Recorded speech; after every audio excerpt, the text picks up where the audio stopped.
It started the way quiet warnings often do in the corner of a nearly empty coffee shop with no one paying much attention.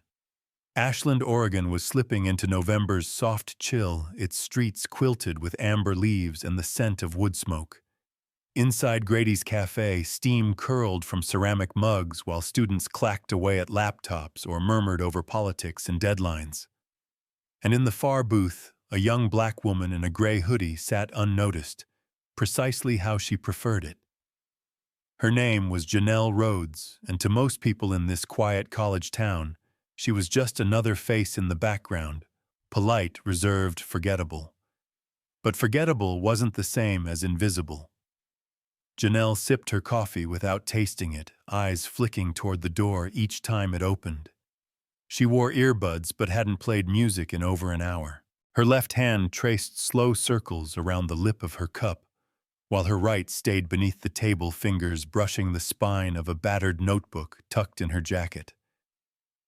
Across from her, a group of students laughed too loudly at something on a phone screen. One of them, a tall guy in a Southern Oregon University hoodie, glanced her way, then turned back without a second thought. That was how she liked it. That was how she survived. Earlier that morning, she had walked the 6 blocks from her rented studio to campus, head down, hoodie up, hands in pockets. No one greeted her, though she passed 3 neighbors. No one waved. That too was familiar. In a town where most people smiled through you rather than at you, a young black woman in nondescript clothes didn't just blend in, she blurred. Still, she watched everything. Janelle had noticed the shifting rhythms lately, the black pickup truck that lingered at the edge of the quad, the man with the buzz cut, who sat outside the gym but never went in. Her instincts, finely honed, long buried, were twitching. She tried not to listen to them. Not anymore. But habits, like shadows, die slow. Today, though, the hum of tension carried something sharper. She'd seen it in the eyes of the sophomore cashier at the campus bookstore, who dropped change with a tremble. She'd seen it in the janitor who locked the science hall doors 20 minutes early. And she'd felt it like a static charge when that girl stumbled into the cafe. The girl was barely 18, blonde, and flushed from the cold. She wore a bright orange backpack that seemed too heavy for her narrow shoulders and moved like someone who had outrun something, but didn't know if she was safe yet. Janelle noticed the scraped palm, the red welt blooming under one eye, and the way she scanned the room, skipping over faces, looking for one that wasn't hostile. She didn't find it. Until her eyes met Janelle's. It was only a moment. But the girl flinched as if someone had finally seen her. Then she turned, bumping into a table, murmuring apologies, and fled toward the exit.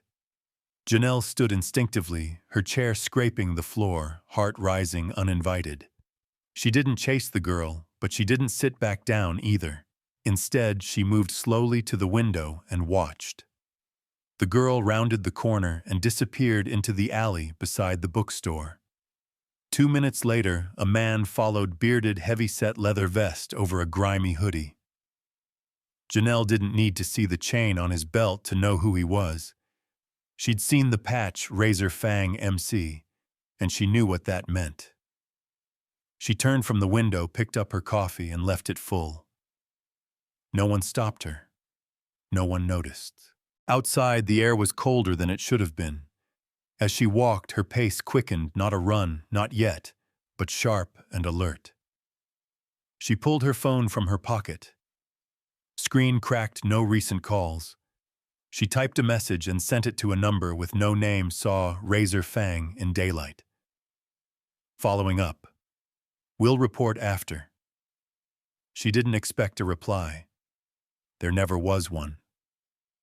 When Janelle reached the mouth of the alley, she paused. Her hands curled into fists inside her sleeves. She reminded herself that she was no longer a soldier, no longer a shadow. But inside something stirred, a steel cord she'd spent years trying to cut. Then she stepped into the alley. Behind her, the sky was soft with November light. Ahead, a scream was already building. and the countdown had begun. It was the scream that turned the afternoon sideways. Sharp and ragged, it pierced the quiet rhythm of Ashland's campus, just as students were slipping between classes. The sun hung low, casting amber streaks through the tall oaks near the library, and birds flitted in lazy arcs overhead. Then the scream, cutting across the quad like broken glass. People looked up, startled. Some paused, uncertain, but no one ran toward it, except Janelle Rhodes. She had been sitting on a bench outside the main library, hoodie up, earbuds in, but silent, watching as she always did. A young woman of color, with skin the shade of warm cedar, Janelle was used to being overlooked. In a town where most smiles stopped at the sidewalk, her presence went unacknowledged, unless someone needed to question her belonging. But that invisibility gave her freedom. She'd learned to live in the seams. Now she was running quiet and fast, cutting through clusters of startled students, her boots soft on the stone path. The scream had come from behind the library, near the older part of campus, where the maintenance sheds and gravel lot stretched toward the woods. As she rounded the corner, she slowed, breath steady, eyes sharp. What she saw stopped her cold. A girl, blonde, thin eyes wide with panic, was being yanked by the wrist by a man in a faded leather vest. He was barking something low and angry, but it was the girl's fear that filled the air. Her orange backpack had fallen to the ground. She tried to pull away, but the man tightened his grip. Janelle didn't hesitate. "Let her go," she said, voice calm, low. The man turned, surprised. His eyes raked over her, assessing, dismissing. He saw only a black woman in a hoodie and worn jeans. "Nothing to worry about." "Mind your business," he said. Janelle stepped closer.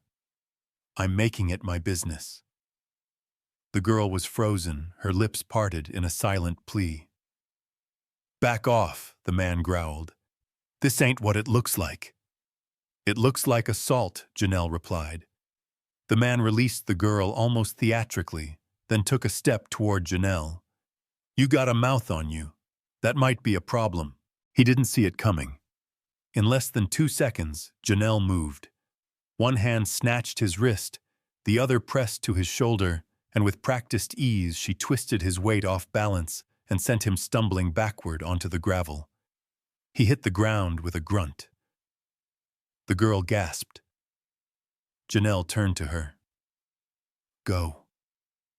The girl hesitated, then scrambled up and ran, backpack forgotten. The man tried to rise, rage blooming across his face. "You just bought trouble, girl," he spat. Janelle didn't flinch. "Get in line." Footsteps echoed from the corner of the building. Someone had heard the commotion. A group of students appeared, phones already out, capturing the aftermath. The man cursed and stumbled to his feet, brushing off his vest. A patch on the back glinted in the sun, Razorfang MC. He cast one last look at Janelle, then turned and walked away, melting into the side streets. Janelle stood in place, chest steady, hands loose. The students murmured behind their phones. "Whoa, did she just take that guy down? She's like some kind of ninja or something." "Wait, did you get that on video?" One of them, a freshman named Miles, who ran a small student podcast, lowered his phone slowly. "Yeah," he said. "I got all of it." Janelle turned, saw the camera lens still faintly pointed her way, and her expression tightened. "No videos," she said. "Delete it." Miles blinked. "It's already uploaded."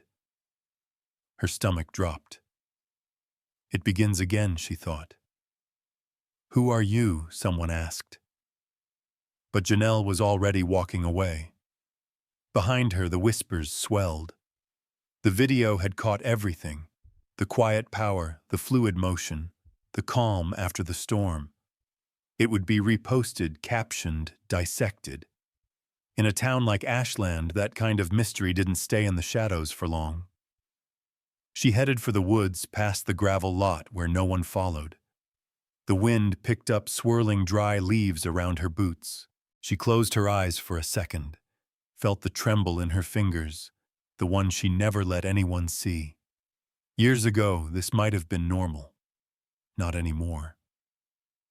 She had promised herself no more fights, no more attention, no more memories chasing her down like hounds. But now someone had seen, more than one. And someone from Razor Fang had seen her too. Somewhere back on campus, the girl Sophie she'd whispered was probably crying or shaking in a stairwell. Safe but shaken. Janelle hoped she'd be okay. The sun slid further down the hills. In its golden light, Janelle stood still, a solitary figure in gray heart thudding like the tick of an old clock. She hadn't wanted this, but it had started anyway. And she knew deep in her bones that Razor Fang never forgot a face.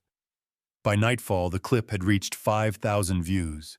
It began with a shaky frame, students gasping, the camera swerving as a man in a leather vest lunged toward a black woman in a gray hoodie. Then came the moment that caught everyone's attention. Her calm deflection, her hands precise and economical. Flipping the man onto the gravel as if he weighed nothing. There was no flourish, no shout. Just skill honed razor sharp and silence afterward heavier than applause. By morning, the video had gone viral. Janelle Rhodes didn't have social media. She avoided digital footprints the way most people avoided electric fences. But she didn't need an account to feel the ripple. Students at Southern Oregon University were whispering, in classrooms, in dorm kitchens, on Reddit threads that ballooned overnight with titles like, "Who is Gray Hoodie Girl?" and "That was some Jason Bourne stuff." Miles Porter, the freshman with the podcast, wasn't prepared for the spotlight either. He'd uploaded the video mostly on instinct, tagging it Alley Defender, SOU campus. By breakfast, Buzz News Northwest had messaged him. By noon, 2 radio stations had requested interviews. He didn't reply to any of them. Instead, he stared at the still frame on his laptop. Janelle turned slightly, face half hidden but unmistakable. A black woman, silent, powerful, unknown. Not a teacher, not a cop, not someone from campus security, just someone who saw wrong and moved. Miles couldn't stop thinking about her. Elsewhere, in a darker corner of the state, a different screen flickered with the same video. But here the man watching it wasn't amazed, he was furious. Rex Malone leaned back in his cracked leather chair, jaw clenched. The Razor Fang clubhouse was empty except for him and Duke, one of the few lieutenants who hadn't flaked out when the MC started splintering. The clip replayed on loop, again and again, the moment his guy Nico hit the ground like dead weight. "Turn it off," Rex said. Duke obeyed, but not before muttering, "She made him look like a clown." Rex didn't answer. He reached for a half-smoked cigarette and stared at the ashes. "Find her," he said finally. "I don't care how. Campus dorm coffee shop. I want her name, where she lives, who she talks to."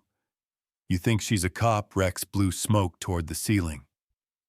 "No, worse. She's trained, and she ain't scared." He tapped the screen once with a calloused finger. "She just declared war." Back in Ashland, Janelle sat at a quiet table in the back corner of the public library, posture hunched over a newspaper she wasn't reading.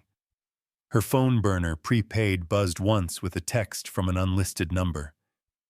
"You were seen, be careful." She flipped the phone face down. This was the risk. She knew it the second her foot touched the alley gravel.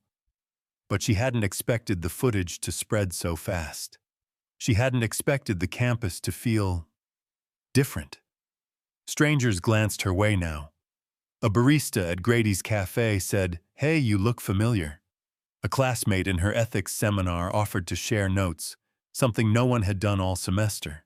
It was subtle but undeniable, the presence of someone new. Not in body, but in perception. As if people were looking at her for the first time and didn't know what they were seeing. She hated it. Then that afternoon, she saw the girl again, Sophie. She was walking with her head higher now, hair pulled back, a faint bruise still blooming on her cheek. Their eyes met across the quad. Sophie hesitated, then changed direction and walked straight toward her. "Hey," she said, voice soft but steady. "I just wanted to say thank you." Janelle nodded. "You okay?" Sophie gave a crooked smile. "Better than I was. A little scared. A lot grateful." They stood for a moment in the breeze, surrounded by students who didn't know what passed between them. "I was thinking," Sophie said, "if you ever wanted to. I don't know, talk or meet up sometime. I'm in McAllister Hall, room 209. Janelle didn't promise anything, but she didn't walk away either. That night, Miles posted a follow-up episode on his podcast. Just his voice, low and thoughtful. "There's a woman on campus who didn't wait for help to arrive," he said. "She didn't film. She didn't freeze. She acted. She's not a superhero. She's just someone who reminded us what courage looks like when it's quiet. If you know who she is, maybe let her be. Or maybe, just maybe, ask how you can help." Rex heard that episode too, and this time he smiled, because now he had a name, a dorm, a target, and the game had just begun. The bonfire was already lit when Janelle Rhodes arrived, casting long, flickering shadows across the quad. It was the Friday before Thanksgiving break, and Southern Oregon University's Fall Unity Night had always drawn a crowd, students in scarves and puffy jackets sipping cider lining up at food trucks. Paper lanterns bobbed gently in the breeze, and speakers near the library played a mix of folk and indie music. It should have felt warm, easy. But for Janelle, a young black woman with a careful gait and a quiet presence, something in the air felt off. She'd come only because Sophie had asked her to. The girl had insisted, said it would be good to be seen to step back into normalcy. Janelle had almost laughed. Normal had never been in the cards for her, not before and certainly not now. Still, she came.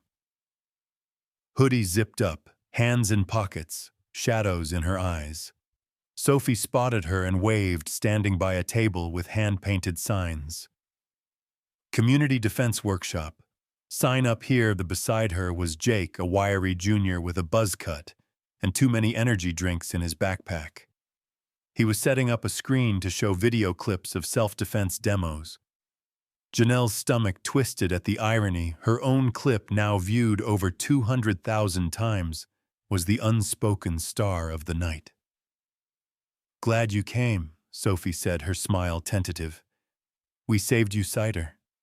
Janelle nodded, taking the paper cup. "Thanks." She didn't mention that she hadn't slept the night before, or the night before that. Too many faces she didn't trust. Too many sideways glances that weren't curious, they were calculating. She'd seen that kind before. Back in San Diego. Back when she wore a uniform instead of cotton. As they chatted, laughter echoed from the fire pit, and students took turns roasting marshmallows. The night was almost peaceful until it wasn't. A glass bottle shattered near the welcome table. The noise cut through the music like a blade. Conversations stopped mid-sentence. Several students turned. Then came the second bottle, hurled from behind the food trucks, crashing against the stone wall with a violent pop. Janelle dropped her cider. 3 figures emerged from the shadows beyond the tents. Leather vests, boots, tattoos, razor fang. Rex Malone stepped forward first, his face, smug voice oily as he said, "Cute party. Mind if we join?" Students froze. Some backed away. Jake reached instinctively for the speaker volume, lowering it to a hush. Sophie stepped closer to Janelle, her hand trembling around the edge of the table. "No one wants trouble," Janelle said, voice calm but razor-edged. "You made your point. Leave, Rex chuckled. No, see, I don't think I have. You embarrassed my crew. You made Nico look weak. Then you turned into a local legend. That's not gonna work for me. Jake pulled out his phone thumb, hovering. Cops are 2 blocks away, he said. They'll be here in minutes. Sure, Rex smirked. But that's minutes we still own. With that, one of the men lunged for the banner, ripping it down. Another kicked over the table, sending cider and flyers flying.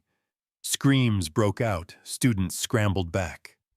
Sophie stumbled and Janelle moved without thought, catching her. Then Rex reached for Jake. It was a mistake. Janelle stepped forward, her voice low and steady. Touch him and you'll regret it. Rex's hand froze midair. Now students were filming. The flash from one phone illuminated Janelle's face, dark skin, fierce gaze, calm like the eye of a storm. In that second, she wasn't the quiet girl in the hoodie anymore. She was a black woman standing her ground, with every inch of presence and strength she had once tried to bury. Rex hesitated. Then with a sneer, he stepped back. This ain't over, he muttered. You think you've won something. You haven't.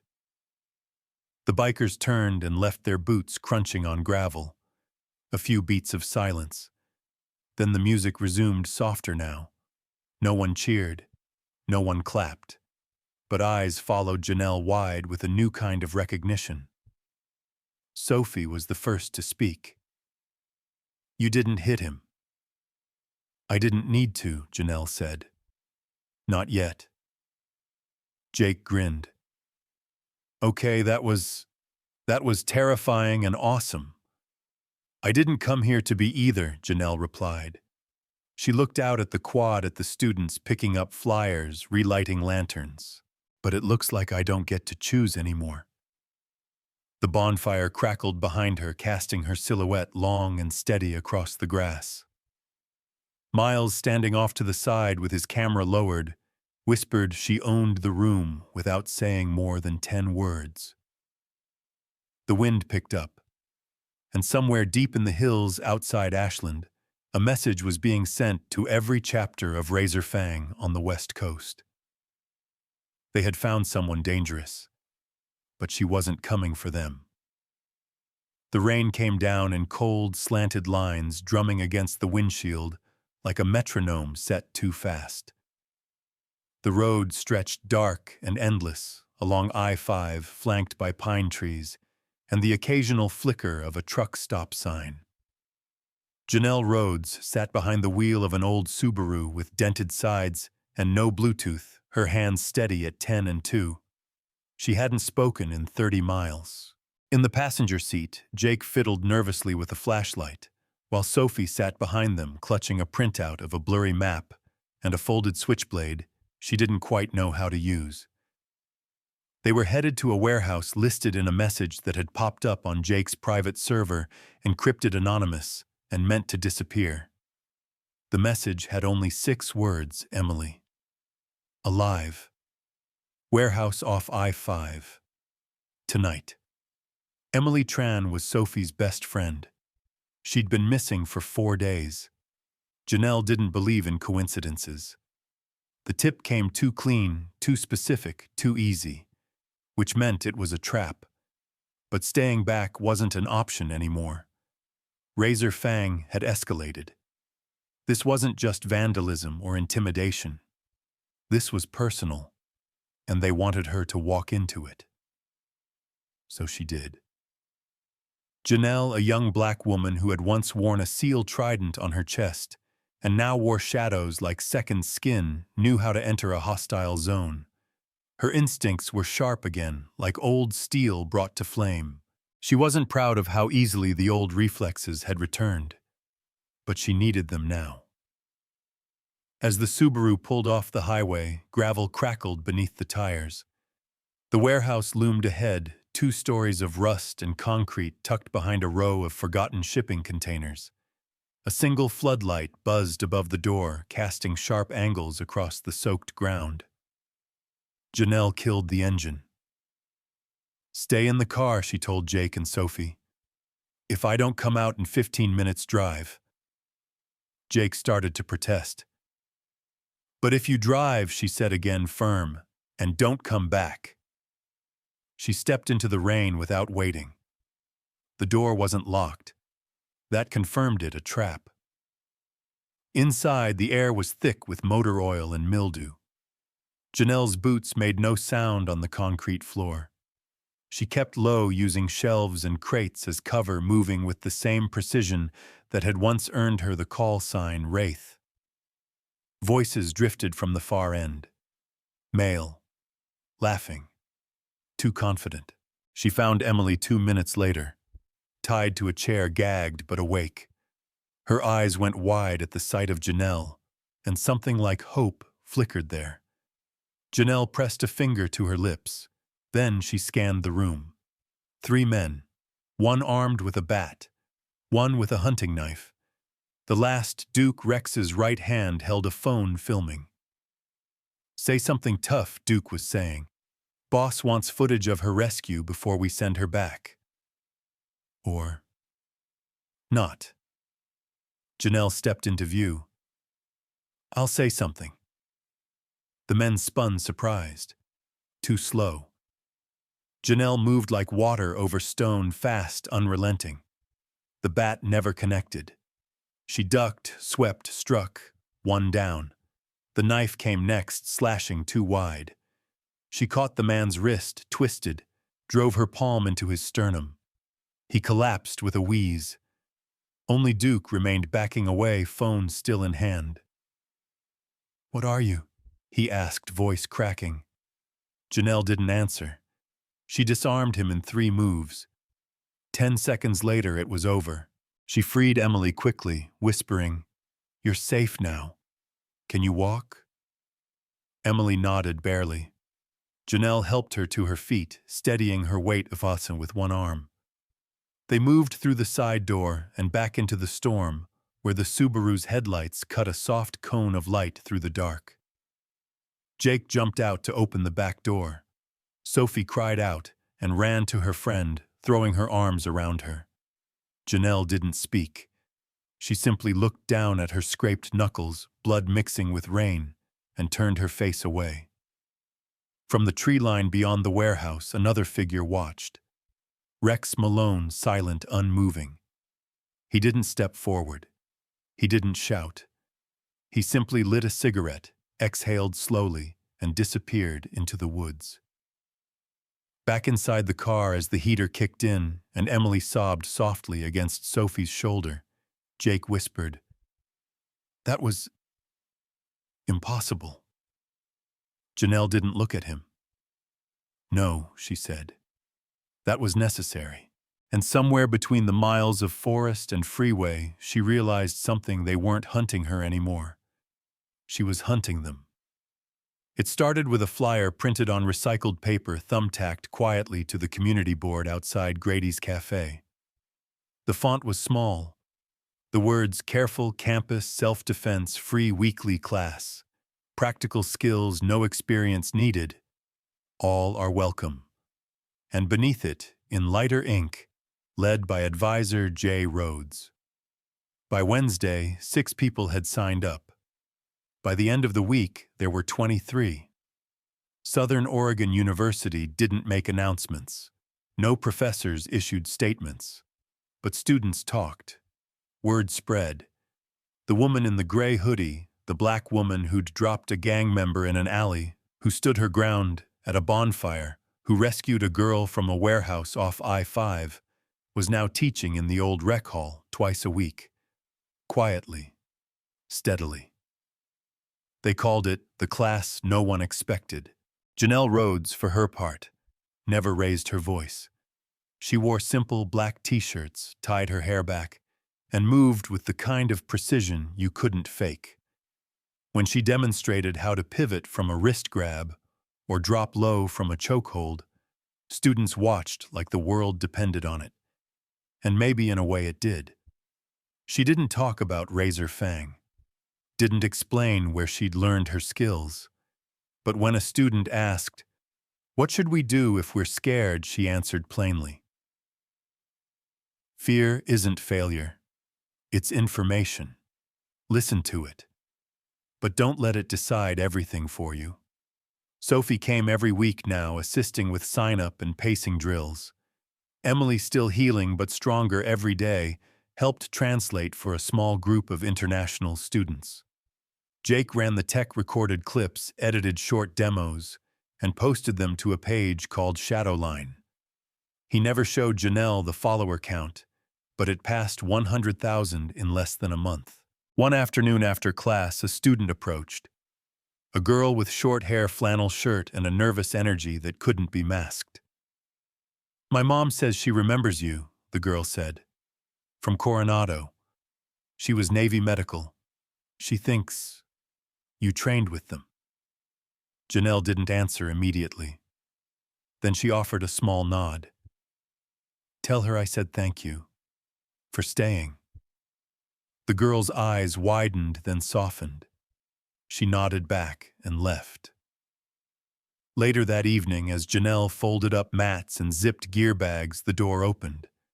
Miles Porter stepped in, no camera, no mic, just his hands in his coat pockets and something quiet behind his eyes. "You knew it'd go viral," he said, not accusing, just curious. "I hoped it wouldn't," Janelle replied. "But now it has," Miles said. "And they're listening." Janelle didn't smile, but her voice gentled. "Then teach them something worth listening to." Before he left, Miles handed her an envelope. Inside was a photograph, grainy black and white, clearly a scan. 4 Navy SEALs standing in formation.